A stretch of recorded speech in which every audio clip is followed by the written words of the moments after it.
अब क्या होता है कि मंदिर बनकर तैयार हो जाता है और कबीर साहब वो परमेश्वर अपने उस चबूतरे पर चौरे पर जाकर बैठ जाते हैं और समुद्र की तरफ ऐसे कर लेते हैं और समुद्र अपना प्रतिशोध लेने के लिए उस मंदिर को तोड़ने के लिए समुद्र खड़ा होता है 40 फुट ऊंचा, जैसे साइक्लोन होता है और ऐसे पहाड़ सा नजर आता है और ऐसे स्पीड से चल पड़ता है समुद्र उस मंदिर को, जगन्नाथ जी के मंदिर को तोड़ने के लिए। अब जब नजदीक आ जाता है 100 फुट दूरी पर, वो वहीं का वहीं वो जल जाम हो जाता है, ज्यों का तो स्थिर हो जाता है जितनी ऊंचाई पर 40 फुट ऊंचा, आगे नहीं बढ़ पा रहा। अब समुद्र एक विपर रूप बनाकर, ब्राह्मण का रूप बनाकर बाहर आया और कबीर परमेश्वर जो बैठे थे अपने चौरा पर, चबूतरा पे, उसके सामने हाथ जोड़कर कहता, प्रभु मुझे रास्ता दे दो आगे जाने को। कबीर साहब ने पूछा, क्या करेगा तू, कहाँ जा रहा है? कि मैं इस मंदिर को तोड़ के आऊंगा। कबीर साहब ने कहा, क्यों भाई, क्यों तोड़ रहा मंदिर में? इसमें तो विद्वान पुरुष रहा करेंगे, इसमें गीता जी का ज्ञान होगा, प्रभु की व्याख्या की जाया करेगी, कलयुग में उद्धार होगा, जो यहाँ सत्य भक्ति प्रचार होगा, कोई ब्रह्म साधना बताने वाला कोई संत रहा करेगा, क्यों तोड़ रहा भाई तू? तब समुद्र ने कहा कि इसने, श्री कृष्ण ने, श्री राम रूप में ये विष्णु ने मेरे साथ बदतमीजी की थी जब लंका पर धावा बोलना था और मेरे ऊपर से पुल बांधा था, जबरदस्ती मेरे को तीर दिखाकर, अग्नि बाण दिखाकर मुझे शूद्र और नीच कहा था कि लातों के भूत बातों से नहीं मानते, लक्ष्मण मेरा अग्नि बाण दे, इस समुद्र को फूकूंगा। मुझे डराया था, मुझे धमकाया था, मुझे शूद्र कहा था और मैं इसका बदला लूंगा। मैं इसको अपनी छाती पर, अपने किनारे पर इसका मंदिर नहीं बनने दूंगा। और पहले भी मैंने कई बार तोड़ दिया इसका। कबीर साहब ने कहा कि नादान साधु और ऐसे नहीं करते, आप तो अच्छी आत्मा हो, ये तो अच्छा स्थान बन गया, यहाँ पर सत्संग हुआ करेगा, कोई मूर्ति पूजा नहीं होगी इसमें, और इसको बनने दे।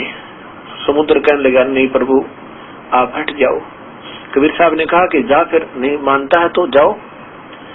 तब समुद्र ने कहा कि प्रभु आपकी समर्थता के सामने अब मेरे से टस से मस नहीं हुआ जा रहा, मैं आगे नहीं बढ़ पा रहा हूँ, आप रास्ता दे दो। कबीर साहब ने कहा बिल्कुल नहीं।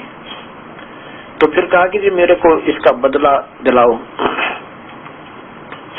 क्योंकि यहाँ पर बदला जरूर लेते हैं इंसान, ये हमारे अंदर एक और विशेष यहाँ की प्रेरणा रहती है। कबीर साहब ने कहा कि ऐसे कर, वो द्वारका तूने डबोत दी पहले, इसकी श्री कृष्ण की वो द्वारका तूने पहले भी तो खत्म कर दी थी, जब यादों का विनाश हुआ था, श्री कृष्ण की मृत्यु हो गई थी तीर लगने तक, तूने डबो तो लिया था। तो उसने कहा समुद्र ने कि अभी भी कुछ अंश बकाया रह गया था, अब भी बकाया रहता है उसमें काफी हिस्सा।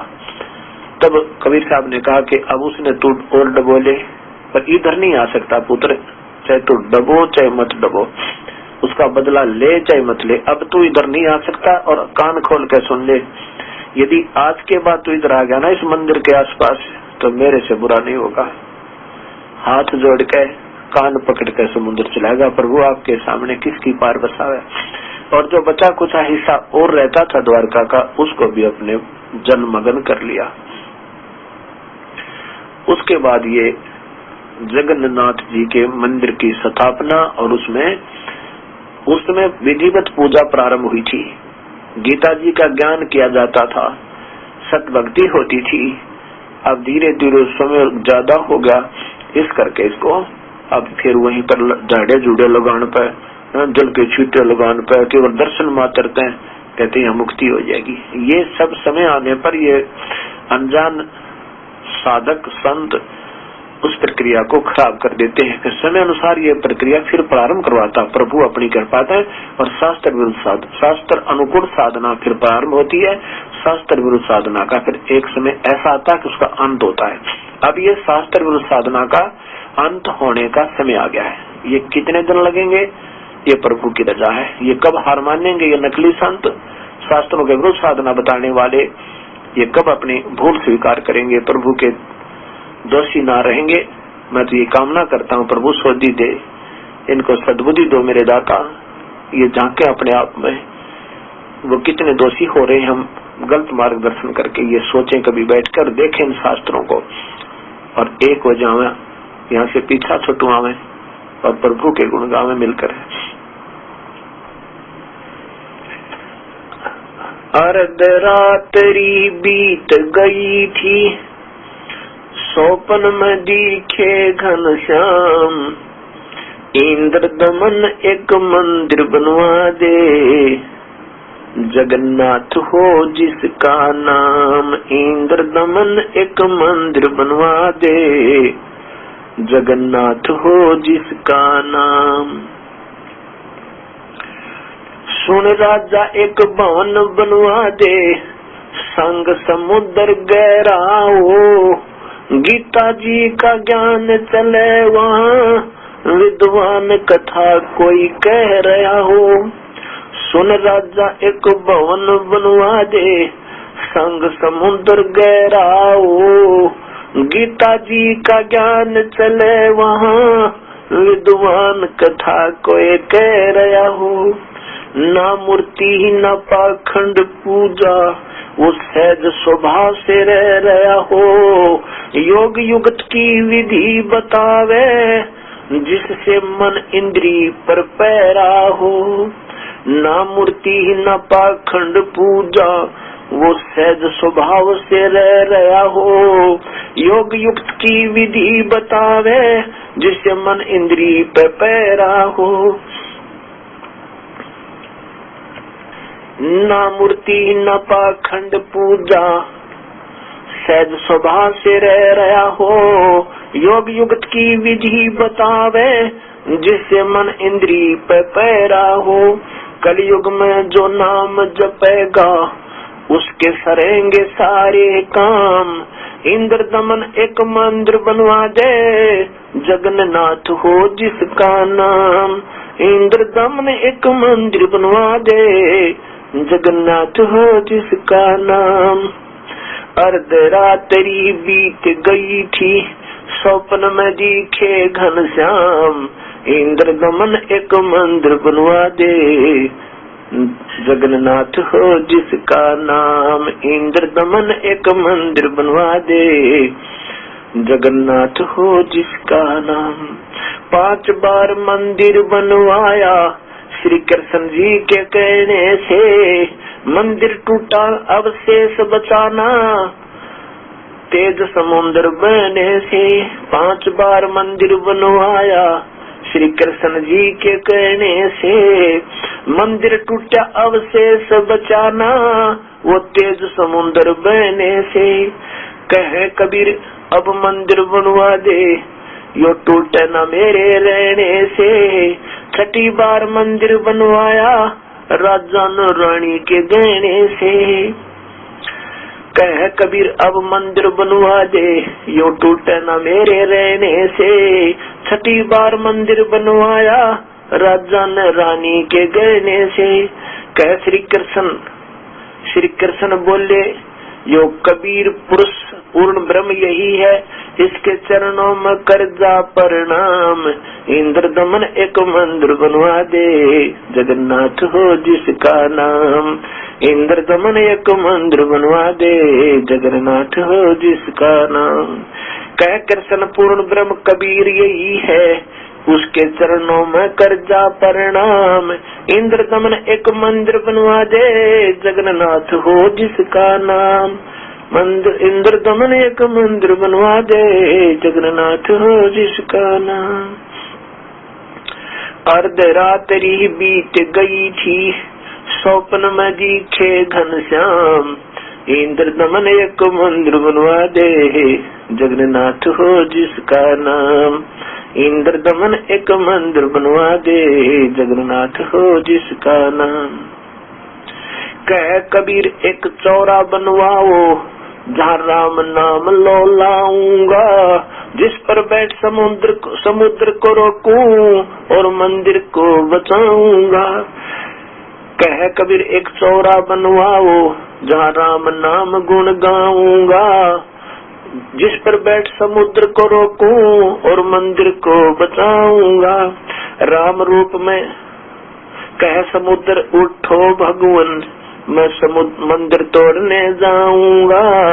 कह समुद्र राम रूप में इसने मुझे सताया, वो बदला लेना चाहूंगा। कह समुद्र उठो भगवन, मैं मंदिर तोड़ने जाऊंगा। राम रूप में इसने मुझे सताया, वो बदला लेना चाहूंगा। अग्नि बाण से रास्ता मांगा था, कहा था मुझे नीच गुलाम, इंद्र दमन एक मंदिर बनवा दे, जगन्नाथ हो जिसका नाम। इंद्र दमन एक मंदिर बनवा दे, जगन्नाथ हो जिसका नाम। अर्धरात्रि बीत गई थी, स्वप्न में दिखे घनश्याम, इंद्र दमन एक मंदिर बनवा दे, जगन्नाथ हो जिसका नाम। इंद्र दमन एक मंदिर बनवा दे, जगन्नाथ हो जिसका नाम। कृष्ण जी की पूरी द्वारका, उस पर जाकर लाओ घात, इधर समुद्र बहुत जो आया तो ठीक नहीं रहेगी बात। कृष्ण जी की पूरी द्वारका, उस पर जाकर लाओ घात, इधर समुद्र बहुत जो आया तो ठीक नहीं रहेगी बात। एक मील समुद्र हट गया, जोड़ करके दोनों हाथ, पूरी द्वारका डबोली थी, श्री कृष्ण जी की बिगाड़ी जात।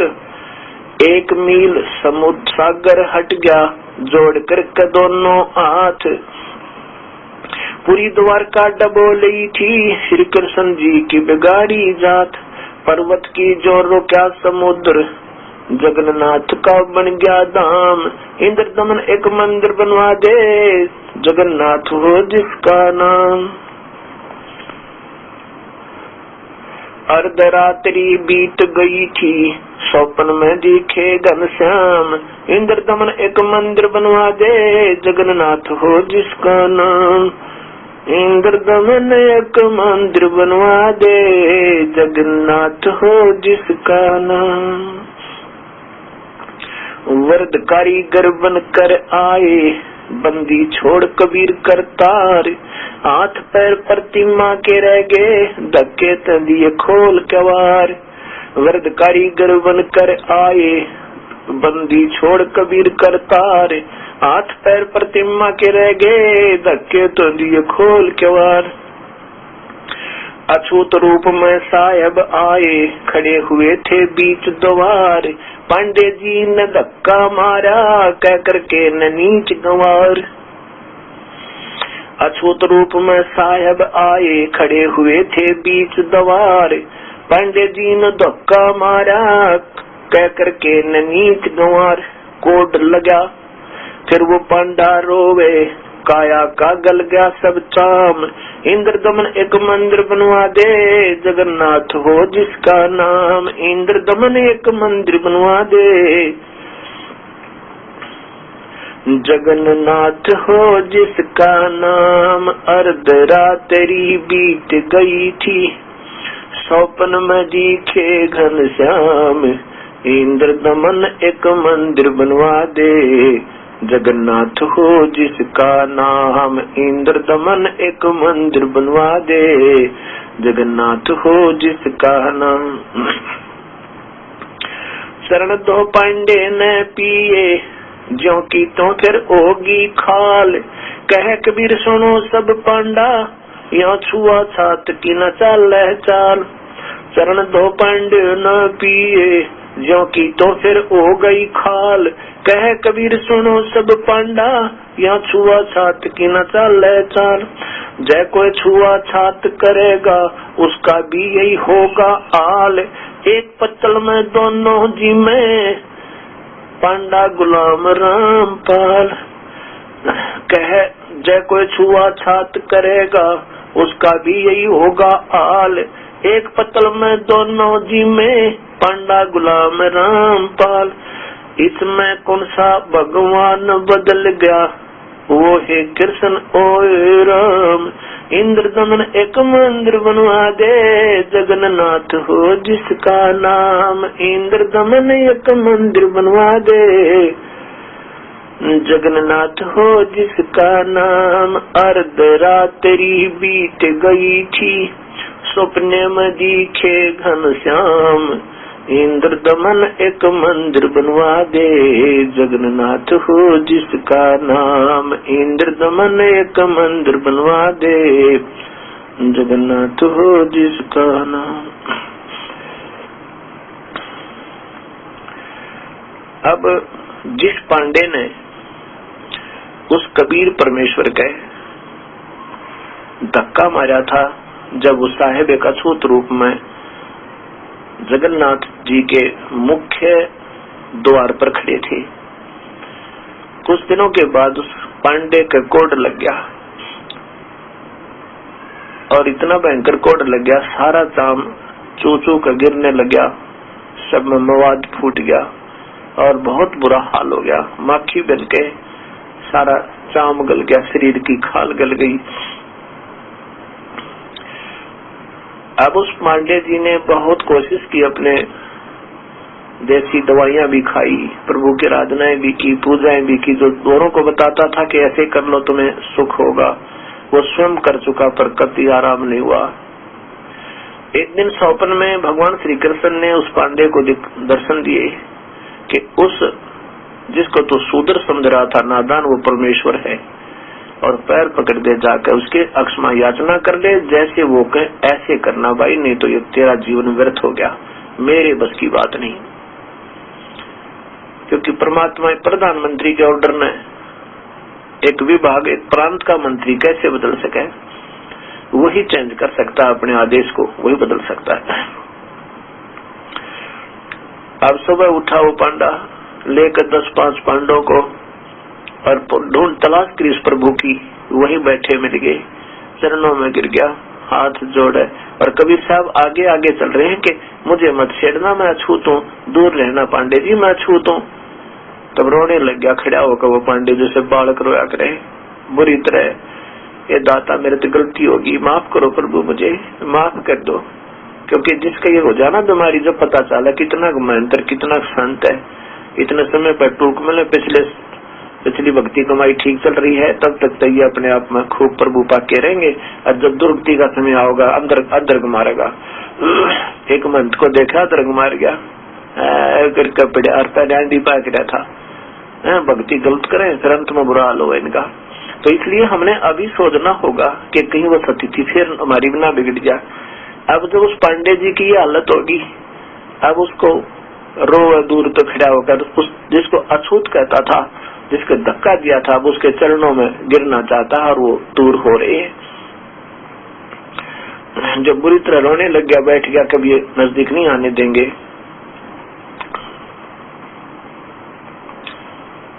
तब कबीर साहब खड़े हो गए, बैठ गए, एक स्थान पर स्थिर हो गए, डट गए, रुक गए। तब पांडे ने जाकर चरणों में गिर गया, हाथ जोड़ा, पैर पकड़ा, मुझे माफी दो भगवान, मेरे तो गलती होगी। तब कबीर साहब ने कहा कि बात सुन ले भाई। हाँ, वो कहता है पांडा के मुझे चरणों का जल दे दो दाता, मैं इसे स्नान कर लूं, आपके चरणों का रज भरा जल दे दो मुझे, मेरा कोड कट जा। कबीर साहब बोले भाई कोड तो कटेगा, ठीक है, मेरे आशीर्वाद है, और आप यहाँ पर मेरी बात सुनो पहले। कहा जी बता दो। इस जगन्नाथ के मंदिर में आज के बाद छुआछूत नहीं होगी। अगर जिसने भी कोई छुआछूत करने की कोशिश की है, उसकी यही हालत हो जाएगी, उससे भी बुरी हालत हो सकती है, कोई और भी घटना घट सकती है। उन पांडे ने कान पकड़े, हाथ जोड़े, अक्षमा याचना की, प्रभु कभी नहीं ऐसा नहीं करेंगे। तब कबीर साहब ने कहा ठीक है, और आज नहीं सदा के लिए ऐसा ही होगा, अगली सदा के लिए होगा। तब कबीर साहब के पैर धोए और कहा कि 40 दिन इस जल से नहाते रहना। कबीर साहब ने कर तो वो वैसे भी सकते थे, परंतु हम जल्दी स्वस्थ हो जाते हैं तो भगवान को भूल जाते हैं। कहने लगा 40 दिन नहाना इसे इस जल को डाल के। अब ऐसे उसने प्रारंभ किया तो रोजाना कोड समाप्त होता चला गया, 40वें दिन बिल्कुल स्वस्थ काया होगी। अब इस प्रकार उस जगन्नाथ जी के मंदिर में आज भी छुआछूत नहीं है, कोई भी जाति का, किसी मजहब का कोई व्यक्ति जावे। और जबकि आज से 500 वर्ष पहले, 550 वर्ष पूर्व किसी मंदिर में कोई अछूत व्यक्ति नजदीक भी नहीं जा सकता था, उस मंदिर में कभी भी छुआछूत नहीं है। तो ऐसा क्यों? अब ये मूल ज्ञान किसी के पास नहीं है। कबीर साहब को जब तक हम भगवान नहीं मानेंगे, इतने हमारे नाथ को शास्त्र समझ में आवे ना हमारी भक्ति सुचारू है, क्योंकि मालिक को तो मालिक नहीं मान रहे हैं, और जो मालिक नहीं है उनको हम प्रभु मान रहे हैं।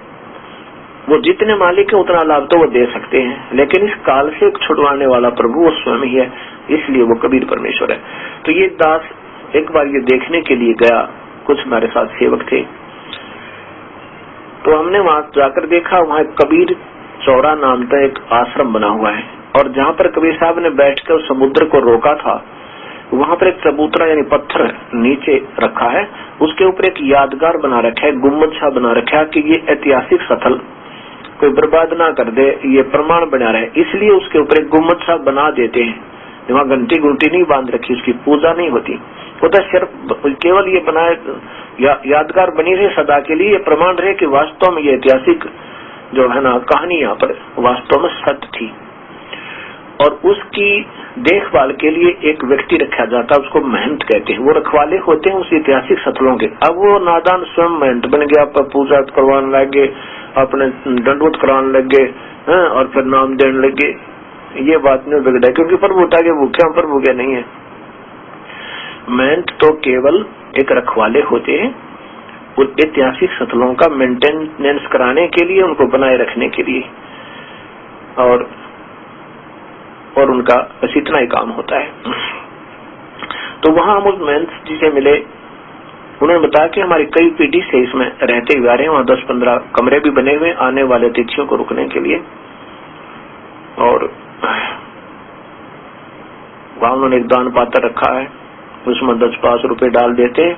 वो इसलिए कर, पहले जो महंत होते थे बड़े नेक होया करते, प्रभु से डरने वाले होते थे। जो पूजा आ जाती केवल अपनी रोजी रोटी की रखकर बाकी का मंदिर में लगा दे, आश्रम की मेंटेनेंस में लगा देते, या कितना अपना भंडारा कर देते थे। अब वर्तमान के जो लोग हो गए, अब नाम भी देने लगे और स्वयं महंत बनकर गुरु बन गए, नाम काय का ज्ञान उनको शास्त्र विरुद्ध साधना बताने लगे, क्योंकि शिष्यों का समूह चाहिए, और शिष्य तो है पास परमानेंट इनकम हो जाती है। और वैसे तो कोई दार्शनिक आवा कभी 10 रुपए चढ़ा जाए, कभी ना चढ़ावे। ये समस्या हल कर ली इन्होंने आप पे कि चेले शिष्य बन जाएंगे तो वो आए महीने या साल में 6 महीने में जरूर आया करेंगे, मेले धर दिए, उस तरह वो ड्रामा बना लिया अपनी रोजी रोटी को, मतलब और ज्यादा कर्म बिगाड़ने का। तो ऐसे वो परंपरागत उस महंत जी ने वहां बताया कि हमारी काफी पीढ़ियां पीछे से ऐसे आती रही हैं, और मैं अब वर्तमान में हूँ। वो काफी वृद्ध है, वहां पे 80-75 साल की आयु अवश्य होगी। उसने फिर बताया वो जो दास ने पढ़ा था, सुना था, जो का त्यों बताया कि ऐसी ही है। फिर हम उस मंदिर में गए, वहां देखा वहां कोई मूर्ति पूजा नहीं है, मूर्ति तो एक तरफ रखी वहां तो कोई जा नहीं सकता, उससे 10 फुट दूर ही रहना पड़ता है। ऐसे वो बना रखा है, बैरियर सा बना रखा, उसमें पाइप सी गाड़ के, और वहाँ कोई पूजा नहीं होती मूर्ति की। अब वहाँ वो पांडे झाड़ा लगाते हैं, पानी से चंदे बेकर, और नू आ जाओ लगवा लो, धर दो 10 रुपए। ये उनकी अपनी सोच होगी, लेकिन ये प्रारंभ नहीं था भक्ति का। तो हमने वहां पर पूछा उन पांडवों से कि यहाँ पर छुआछूत क्यों नहीं होती? अन्य मंदिरों में तो कोई कुछ नहीं देता था पहले शूद्रों को, अन्य जाति वालों को। तो वो कहने लगे पता ये प्रभु कृपा है, प्रभु कृपा है, प्रभु की कृपा यहाँ क्यों हुई, अन्य मंदिरों में क्यों नहीं हुई? फिर हमने पूछा कि सुना ये मंदिर पहले समुद्र ने कई बार तोड़ा था। वो कहने लगे हाँ 1-2 बार तोड़ा था, सुना है हमने भी। फिर किसने रोका समुद्र को कि भगवान प्रभु की कृपा से रुक गया। जब वो 3 बार टूटा, जब ये प्रभु कहाँ गए थे आपके? अब ये वो सच्चाई तो सामने आने नहीं देते, क्योंकि कबीर साहब को भगवान नहीं मानते। और जब तक मूल मालिक को मालिक नहीं मानेंगे, जब तक हम जड़ की सिंचाई नहीं करेंगे और जड़ को नीचे नहीं डालेंगे जमीन में, तब तक पौधा भक्ति रूपी हमारा सफल नहीं हो सकता। ये जगन्नाथ के मंदिर की स्थापना की सत्य कथा है। एक समय की बात है, गोरखनाथ जी ने रामानंद जी को शास्त्रार्थ के लिए आमंत्रित किया, चैलेंज किया और कहा कि मेरे साथ शास्त्रार्थ करो। रामानंद जी कौन थे? कबीर परमेश्वर के पूज्य गुरुदेव, और बाद में कबीर साहब की समर्थता को जानकर रामानंद जी ने कबीर साहब को ही अपना हृदय से गुरु मान लिया था, और संसार की दृष्टि से वो गुरु शिष्य का नाता कबीर साहब के गुरुदेव रामानंद जी ही जाने जाते हैं। तो उसमें रामानंद जी को आकर के उन्होंने, गोरखनाथ जी ने चैलेंज किया, अर्थात संदेशा भिजवाया कि मेरे साथ शास्त्रार्थ करो, ज्ञान गोष्ठी करो, और जो ज्ञान गोष्ठी में पराजित हो जाएगा वो विजयी होने वाले का शिष्य बनेगा, और उसने उसी की परंपरा को स्वीकार करना होगा। गोरखनाथ जी ये शिव उपासक और रामानंद जी थे विष्णु उपासक, ये आपस में लड़े, वो कह शिव जी बड़े, वो कह विष्णु जी बड़े।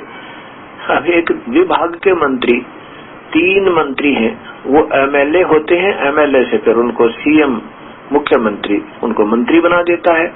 बताओ ना, बड़ा और छोटा क्या हो गया बिना बुद्धि के, और विद्वान कमावे। तो ऐसे अब यहाँ शंका और आती है भक्तों के मन में कि गोरखनाथ जी तो बहुत पहले हुए थे, लगभग 900 वर्ष पूर्व, और कबीर साहब 600 वर्ष पूर्व हुए हैं। अब बात ये है कि ये सिद्ध पुरुष होते हैं, जब चाहे अपना स्वरूप ऐसे दिखा सकते हैं, और तब चाहे सूक्ष्म होकर अंतर्ध्यान हो सकते हैं। ये अपने शरीर समेत भी रह सकते हैं कुछ समय और जा सकते हैं। ऐसे रामानंद जी को उस गोरखनाथ जी ने ही स्वयं आकर के ललकारा था। अब इस बात के मारे सभी वैष्णव जो रामानंद जी के ऋषि शिष्य थे वो घबरा गए कि गोरखनाथ विजयी होगा, वो सिद्ध पुरुष है, दुनिया तो सिद्धि को देखकर ताड़ी पीट देगी और वो विजयी होगा, गुरुजी हारेंगे रामानंद जी, और फिर हमारी ये कंठी और तिलक सब तोड़वा करके वो कानों में वो नाथ बना देगा हमें। इसलिए उन्होंने किसी ने भी उस दिन ना तिलक लगाया, अपना वैष्णव साधु जैसा वेश नहीं बनाया, संत जैसा। तब कबीर साहब ने देखा कि ये तो बखत से सिंगर लिया करते थे, सारे चित्रकारी कर लेते थे, आज क्या बात है, ये कोई भी नहीं तिलक लगाए हुए और ना ही कंठी पहन रखी। पता चला कि ऐसे ऐसे गोरखनाथ जी ने कभी अपने गुरुदेव को ललकारा है, और वो सिद्ध पुरुष है। उसने कहा कि जो हार जाएगा रामानंद जी तो सभी वैष्णव को मैं नाथ बनाऊंगा, इसलिए हमने आज तिलक नहीं लगाया।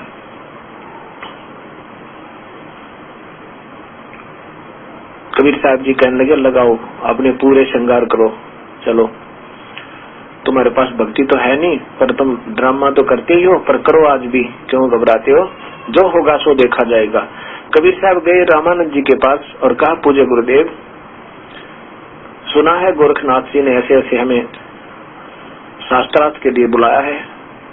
रामानंद जी कहने लगे भाई बुलाया तो है बच्चा, फिर क्या करें, वो तो सिद्ध पुरुष है और दुनिया इन ड्रामों को ज्यादा मानती है, जिसने थोड़ी सी सिद्धि दिखा दी बस उसी के पीछे हो लेते हैं, ये बात बिगड़ेगी। कबीर साहब ने कहा देखो पूज्य गुरुदेव जी, आप तो जान ही जान हो, आपका दास एक प्रार्थना कर सकता है, और गुरुदेव देखी जाएगी, हारेंगे, हार जीत तो होती ही है, कुछ हो सके जनता को समझ में आ जावे।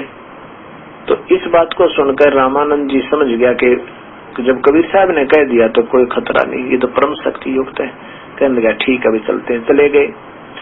और वहां पर जहाँ निश्चित स्थल था वहाँ आसन लगा दिया रामानंद जी का अलग से, और गोरखनाथ जी जमीन पर अपना एक मृगशाला बिछा के और साथ में एक त्रिशूल गाइड रखा 6-7 फुट ऊंचा, ऊपर 3 उसके सींग से होते हैं, और स्वयं जमीन पर आसन लगा करके, मतलब मृगशाला बिछा करके आसन अलग से लगा हुआ था, वहां बैठे। और कबीर रामानंद जी का आसन अलग से लगा दिया, और कबीर साहब अपने गुरुदेव के चरणों में उनके आसन के नीचे बैठ गए। तब गोरखनाथ जी ने कहा कि रामानंद मेरे साथ चर्चा करो और प्रश्न करो मेरे तय। कबीर साहब ने कहा कि पहले गोरखनाथ जी इस दास से चर्चा करो, बाद में मेरे गुरुदेव से बात करो। पहले इस मटके का जल चेक कर लो कैसा है, बाद में कुएं का पीठ देख लेना, जो मटके का जैसा मिलेगा वैसा ही उस कुएं से भरा हुआ समझो। ऐसा ऐसे उदाहरण दे करके अर्थात ये बात कबीर साहब ने कहा। तब छोटी सी उम्र के बच्चे को देख करके गोरखनाथ कहता है, अरे कल का बालक तू कब से ये सन्यासी बन गया? कबीर साहब कहने लगे, अगर मेरी आयु पूछा है ना तो मेरी आयु इतनी लंबी है कि तेरे करोड़ों तक ब्रह्मा मर गए, और तेरे करोड़ों तक अरबों तक ब्रह्मा मर गए, करोड़ों मर गए विष्णु, और करोड़ों तेरे शिव शंकर मर गए, मेरी करोड़ों तेरे निरंजन मर गए, ज्योत स्वरूपी निरंजन भी करोड़ों मर गए, मेरी एक भी पल नहीं व्यतीत हुई, अर्थात मैं अजर अविनाशी हूँ। मेरी आयु तो ये है, और मैं कब से वैरागी बन गया? जब ना धरती थी, ना ये चांद और पानी सूरज थे, 5 तत्व और 3 गुण भी नहीं थे, उस समय मैं था, ये मेरा, और उस समय का मैं वैरागी समझ लो। अब इस बात ने सुनकर गोरखनाथ ने सोचा ये छोटा मुंह बड़ी बात है, ऐसे नहीं मानते ये लातों के भूत, बातों से नहीं मानते। ये सोच कर और वहां से उठा, अपने आसन से ऐसे सिद्धि से ऊपर उठा, खड़ा हो, मतलब नीचे से जमीन से ऐसे आसन पद्म लगाए लगे, ऐसे आकाश में जैसे पक्षी उड़ा करे, और ऊपर उठकर अपने त्रिशूल जो 7-8 फुट ऊंचा था जमीन से ऊपर का सिरा, उस त्रिशूल के ऊपर यहाँ विराजमान हो गया जाकर ऐसे, और वहां बैठकर कहता है कि आ जाओ मेरे बराबर में बैठकर बातें करो। अब सबने ताड़ी पीटी, अकवा जीवा शुद्ध पुरुष गोरखनाथ जी की जय हो। कबीर साहब ने कहा कि नाथ जी आपने ज्ञान चर्चा की बात की थी, ये नाटकबाजी, ये जादूगरी दिखाने की बात गोष्ठी में नहीं आती, आपने ज्ञान गोष्ठी की बात कही थी, आ जाओ बात करो बैठ के। तो गोरखनाथ जी ने कहा कि मेरे बराबर बैठकर बात करो, तुम्हारे पास कुछ नहीं है, तुम बातें बनाते हो। 1-2 बार कबीर साहब ने प्रार्थना की पर वो नहीं माने, अपनी सिद्धि के बूते पर ज्यादा ही सिद्ध हो गए थे। कबीर साहब एक कुकड़ी बोला कर, वो कहते हैं हरियाणा में, जैसे पहले बुढ़िया चरखा काटा करती थी, उस पे ताकू के ऊपर एक रील हो जाती थी धागे की, इतनी मोटी कच्चे धागे की, उसको सफेद रील, सफेद धागे का एक गट्टा सा होता था, जो बंडल सा, उसको अपने जेब में डाल ले गए थे, पहले ही जान थे वो। उस समय कबीर साहब ने अपने जेब से वो धागे की मोटी रील निकाली, उसका एक सिरा पकड़ा धागे का और ऐसे आकाश को भगा दी, वो ऐसे अनलोड होगी, अनबंडल होगी तो सीधा एक धागा खड़ा होगा, नीचे से लेकर ऊपर तक 150 फुट के दूरी पर ऊपर जाकर उसका अंतिम सिरा, अंतिम छोर था, और वहां और नीचे जमीन पर एक सीधा परपेंडिकुलर खड़ा हो गया ऐसे। और कबीर साहब वहां से उठे अपनी सिद्धि से और ऊपर पहुंचे। सिद्धि के तो मालिक थे, अपनी शक्ति से ऊपर गए और उस धागे के ऊपर वाले छोर का जो आकाश में 150 फुट ऊंचा था, वहां जाकर विराजमान हो गए और कहा कि आ जाओ नाथ जी, मेरे बराबर बैठकर बात करो।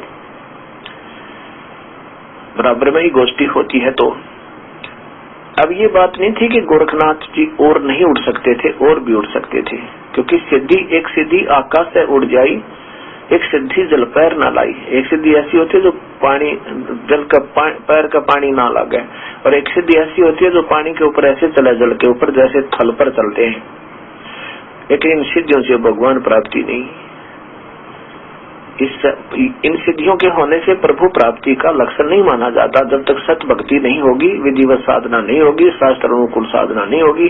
सिद्धियां तो कोई एक मंत्र का जाप कर ले या वैसे तप कर ले बैठ कर तो भी आ जाती हैं।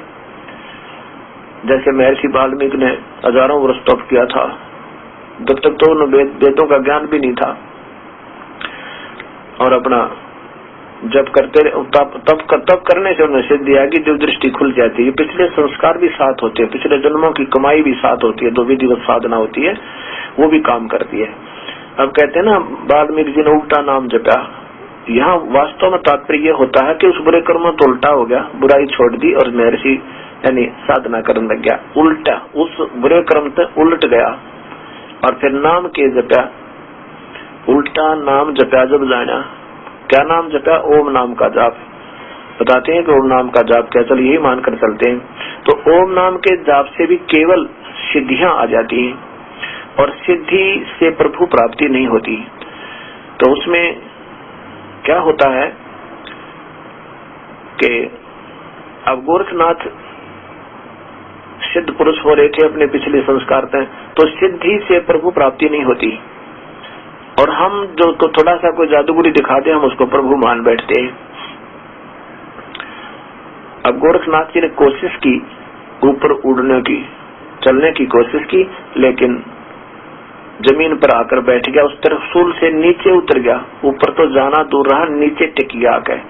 अब ये बात नहीं कि वो आकाश में और आगे नहीं जा सकता था, ये सिद्धि थी उसमें आकाश में उड़ जाने की और फिर दूर तक तो चला जाने की। लेकिन परमात्मा के सामने वह सिद्धि फेल होगी। अब सिद्धि क्या है? साधना से कुछ नियंत्रित क्रिया बन जाती है, आध्यात्मिक कारण बनकर।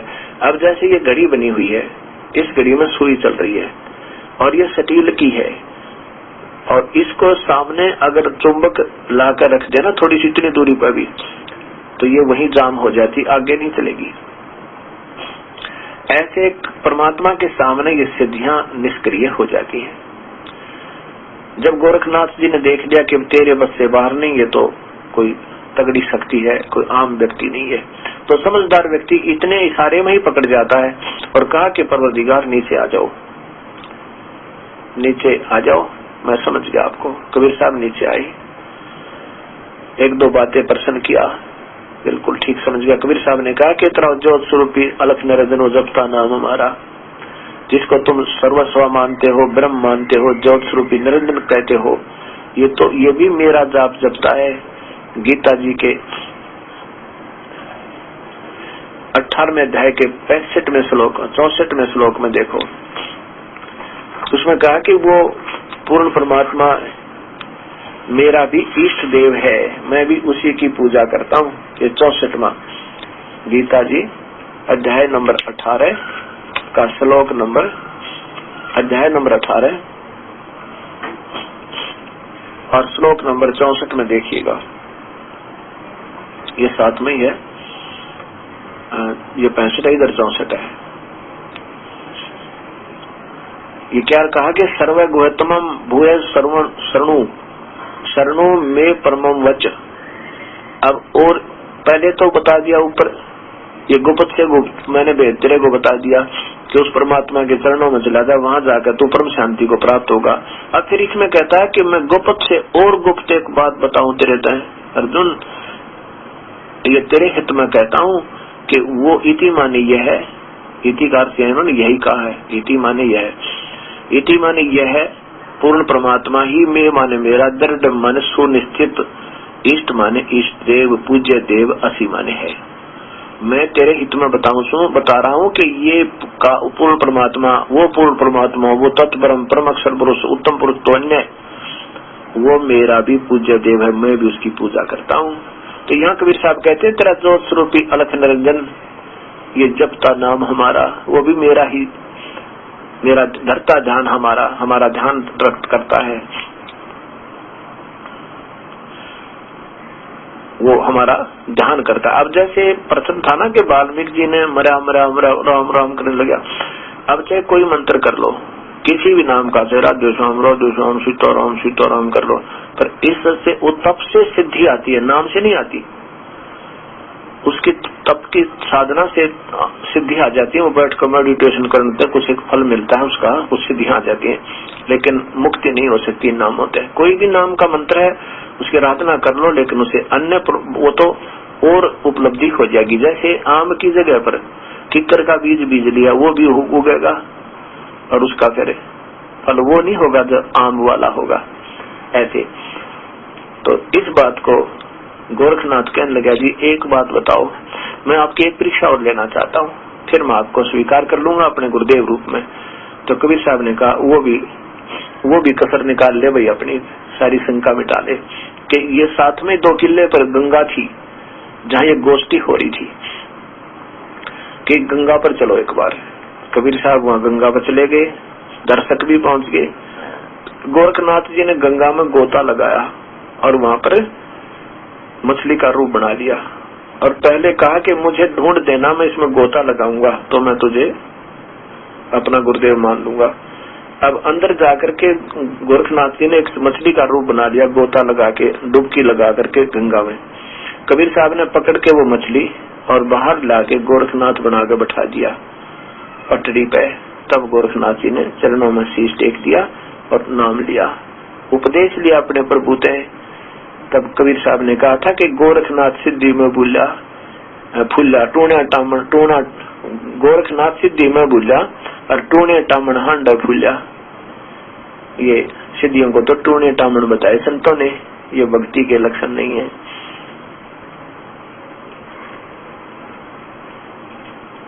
आजा गोरख शरण हमारी, हम सतगुरु तारे नर और नारी। गोरखनाथ में सबन का गुरु आ। कबीर साहब की प्यारी आत्मा गरीबदास जी कहते हैं कि कबीर साहब ने कहा कि गोरखनाथ मैं जगत गुरु, मैं बृहस्पति हूँ, वास्तव में मैं सबका गुरु हूँ। तब गोरखनाथ जी ने कहा था कि तेरी बातें मुझे अच्छी नहीं लगती, तू गलत कह रहा है, मुझे तेरी बातें कड़वी लगती है, तेरा वचन मुझे लग गया कड़वा। तो कबीर साहब ने कहा कि कड़वा लगे वो मीठा होई, हमारी बात पति जज होई। जैसे ये दास अब कड़वी कड़वी कैप्सूल कुनीन खिला रहा आपको, क्योंकि अभी तक आप सत्य ज्ञान न होने से असत ज्ञान तय रोगग्रस्त हो, और ये कड़वी कड़वी कैप्सूल आप खाते रहो, ये सच्चाई सुनते रहो, एक दिन वो दिन आवेगा आप स्वस्थ हो जाओगे और ये इतनी मीठी बनेगी आपको कोई और चर्चा अच्छी नहीं लगेगी। जैसे अस्वस्थ व्यक्ति कड़वी कड़वी गोलियां अस्वस्थ व्यक्ति कड़वी कड़वी गोलियां खाकर स्वस्थ हो जाता है, पहले उसको रोटियां कड़वी लगती है, फिर वो मीठी लगती है।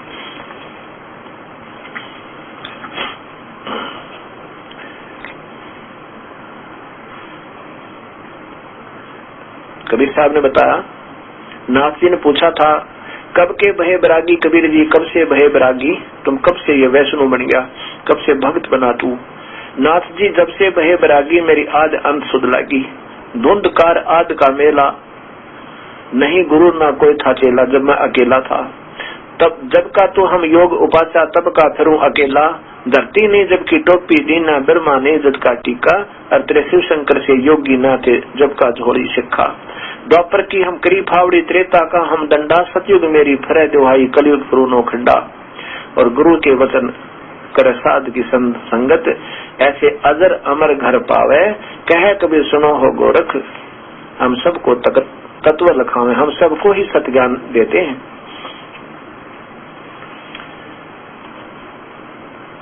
अब जब आयु के बारे में पूछा था, उसके बारे में कबीर साहब की वाणी है कि क्या है उम्र तुम्हारी, गोरखनाथ जी ने पूछा था।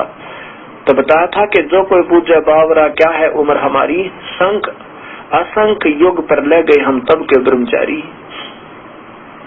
ये क्रोध निरंजन हो गए परलोक से दारी, हम तो सदा महबूब हैं ये सो हम ब्रह्मचारी। अरबों तो ब्रह्म आ गए 49 कोट कन्हैया, और 7 करोड़ तेरे शंभु मर गए मेरी एक नहीं पलैया। ये तेरे जो अजर अमर कहलाते कहते हो ना शिव जी, मृत्युंजय है मृत्युंजय है, उसको वो तो न गए 7 करोड़ मर गए, वैसे तो ये और ज्यादा खत्म हो जाते हैं। कहते मेरी एक नहीं पलैया। अब यही सोचकर चलो अभी, क्योंकि ये पीएचडी की बातें आएगी थोड़े से दिनों में आपके सामने, तब आपकी ये बुद्धि और ज्यादा काम करने लग जाएगी इस ज्ञान के आधार पर। अब ये शिव जी को अजर अमर कैसे मान लिया अनजानों ने कि ब्रह्मा की आयु 100 युग है, 100 वर्ष की है। एक इन देवताओं का देव वर्ष कैसे होता है, 1000 चतुर्युग की, वैसे तो ये 72 चौकड़ी युग होते हैं, 1008 चतुर्युग बनते हैं, लेकिन सीधा सा लेकर चलते हैं। 1000 चतुर्युग का दिन, 1000 चतुर्युग की रात ब्रह्मा जी की हुई। एक दिन रात हो गए 2000 चतुर्युग के, एक महीना हो गया 60,000 चतुर्युग का, और एक वर्ष हो गया 7,20,000 चतुर्युग का।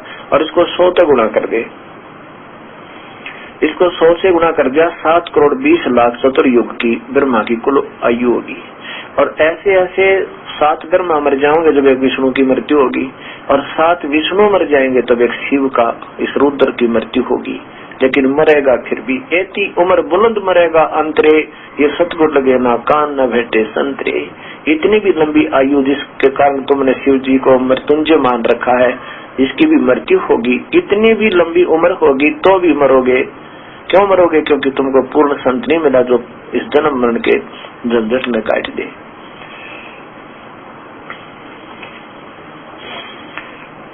तो कबीर साहब से गोरखनाथ जी ने पूछा कि हे प्रभु, आप कहाँ से आए हो?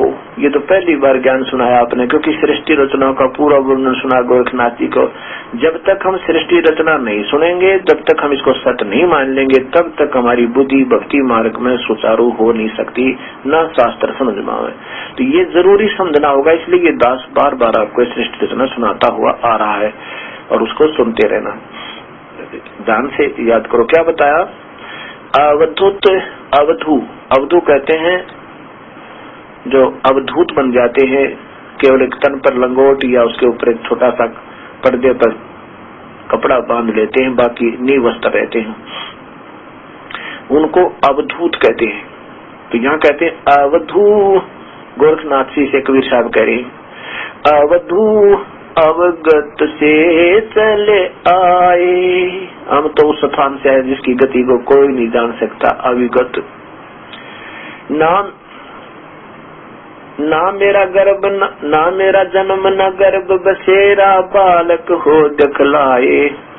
काशी नगर जंगल में डेरा, वहाँ जुलाहे न पाए। ना मेरा जन्म न गर्भ बसेरा, बालक बन दिखलाया। काशी नगर जंगल में डेरा, वहाँ जुलाहे न पाया। मात पिता मेरे कुछ नाही, ना मेरे घर दासी। दुल्हा का सुत आन कहाया, जगत करे मेरी आसी। ना मात पिता मेरे कुछ नाही, ना मेरे घर दासी, मेरा पत्नी भी नहीं है। जुल्हा का सुत आन कहाया, जगत करे मेरी आसी। अरिया जुल्हा का बेटा कवाया मैं।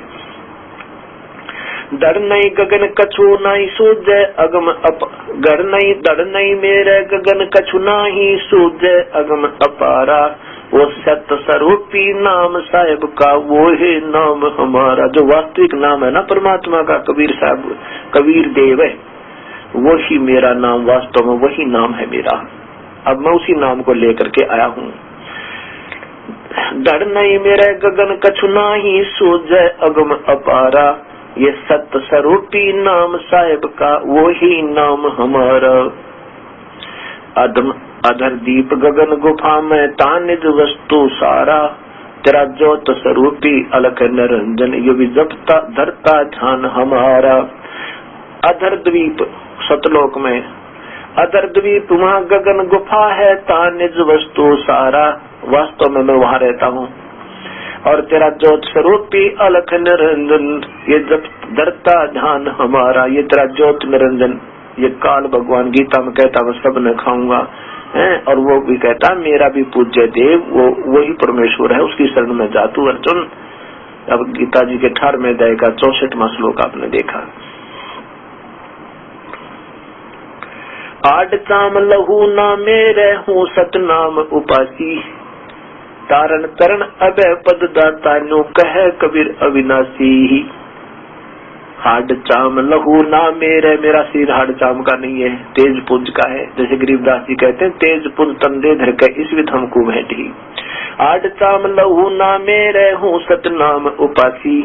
ये तरण तरण अभय पद दाता, मैं हूँ कबीर अविनाशी, मैं ही वो कबीर अविनाशी, कबीर देव जिसको मारने में कोई समर्थ नहीं है। वास्तव में उत्तम पुरुष तो अन्य है, वही वास्तव में अविनाशी है, वो मैं हूँ। इस बात को आज के कलियुगी ऋषि और संत नहीं मान सकते, क्योंकि इनकी बुद्धि शास्त्र विरुद्ध चल रही है। न इनको शास्त्रों का ज्ञान इनमें लिखा क्या है, और सारे समाज को अपनी मीठी मीठी बात बना के सुनी सुनाई अटकलों पटकाए बैठे हैं। अब चाहिए इन महापुरुषों ने फिर दोबारा इन शास्त्रों को देखें, और सत्भक्ति इनके पास नहीं है बिल्कुल भी, ना इनके पास नाम है, ना इनकी विधि ठीक है, और ना इनको पूर्ण ज्ञान ही नहीं। तुम ले जा कहाँ रहे हो, तुमने जाना कहाँ है, भगवान को निराकार बतावें। तो उसके बाद गोरखनाथ जी ने कबीर साहब का उपदेश ले लिया और कहते हैं, कबीर गुरु और गोरख चेला, इवनो खंड में फिर अकेला। अब वो गोरखनाथ जी को सत नाम मिला, अभी सार नाम नहीं मिला उसको, क्योंकि हमारे अंदर थोड़ी सी कमियां रह जाती हैं। अब यही गोरखनाथ जी फिर दोबारा सतयुग में जन्म होगा और दिल्ली का बादशाह बनेगा। 1 लाख वर्ष तक दिल्ली का राज गोरखनाथ जी दोबारा आके और सारे काम करेगा, शादी करवाएगा, और फिर यहाँ का राजा बनेगा, और फिर ये वैराग देगा, और ये कबीर परमेश्वर उसको फिर मिलेगा आके, और फिर इसको सतनाम सार नाम देगा, फिर ये मुक्त होगा। लेकिन यह पढ़ाई शुरू होगी, सच्चे नाम जब मिल गया, इसमें इतनी शक्ति है, मनुष्य शरीर मिलेगा और सारी मौज होगी, और साथ में फिर अगर इसी जीवन में योग्य होगी तो तुरंत अभी मिल जाएगा सार नाम को, ज्यादा देर नहीं लगेंगे। कबीर साहब कहते हैं, जीवन त थोड़ा भला जय सत सुमरण होवे, लाख वर्ष का जीवन लेख धर न कोई। अब सत सुमरण और सत भक्ति, सत नाम पूरी श्रद्धा नियम अनुसार और पूरा गुरु प्राप्त करके यदि प्राणी करता है तो कोई लंबा समय नहीं लगता, इसमें शीघ्र ही मुक्त हो जाता है। अब सत्संग को सुनकर प्रत्येक आत्मा में प्रभु के प्रति एक विशेष श्रद्धा उत्पन्न होती है। एक समय ये दास कहीं सत्संग कर रहा था किसी के घर पे, उनका बुजुर्ग पिता, लगभग उनकी आयु 70 वर्ष की हो चुकी थी, और वो भी सत्संग सुन रहा था।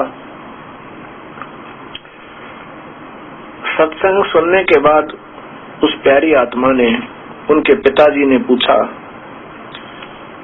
आंखों में पानी भर के कहने लगा, महाराज जी मैं तो सारी उम्र अपने काम काज में लगा रहा, और मैंने तो जीवन में पहली बार ये विचार सुने हैं परमात्मा के बारे में। अब मुझे ये मुश्किल हो रही है, परमात्मा मेरे साथ बनेगा कि सारा जीवन खो दिया, सारा जीवन इतना काम किया और प्रभु के बारे में हमें ज्ञान नहीं हुआ, और अपने लिए कुछ नहीं किया, परिवार के लिए सब कुछ किया, लेकिन अपने लिए कुछ नहीं किया। अपने लिए का तात्पर्य है भविष्य के लिए।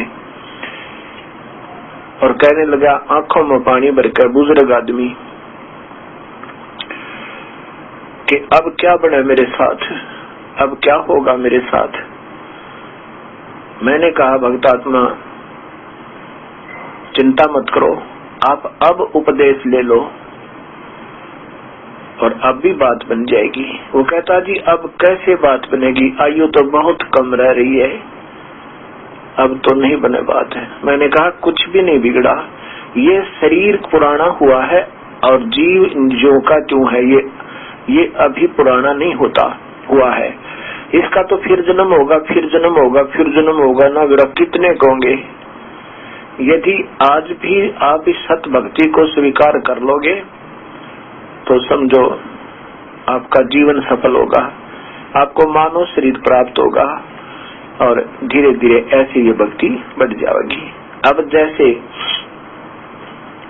किसी कूप में, जिसे अंग्रेजी में वेल कहते हैं, वेल, कुएं में, और वो पात्र, वो बाल्टी गिर रही हो, वो रस्सी बंधी हुई होती है जिससे पानी निकाला करते हैं ऐसे खींच खींच कर, और वो बाल्टी गिर गई है, हाथ से रस्सी छूट चुकी है और रस्सी ऐसे ऐसे घसीटती हुई, घिसरती हुई जा रही है और कुएं में जा रहे हैं।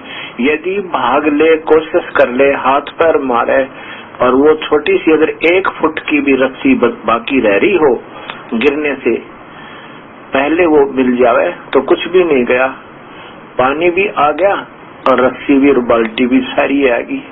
इसी प्रकार यदि अब भी उपदेश ले लोगे तो कुछ नहीं बिगड़ा आपके जीवन का, कुछ भी नहीं बिगड़ा। ये मनुष्य शरीर तो ना जाने कितने का अपने पर खो दिए।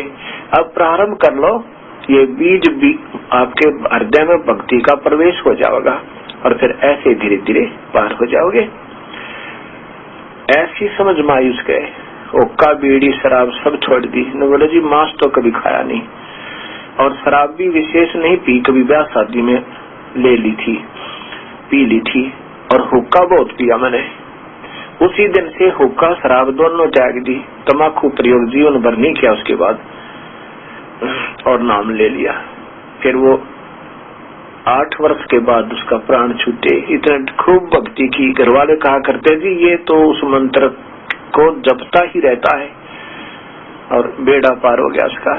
बड़ा प्यार से शरीर छोड़ दिया, अंत में बैठा बैठा और बोलता बोलता सच्चाई कहते कहते और प्राण त्याग गया।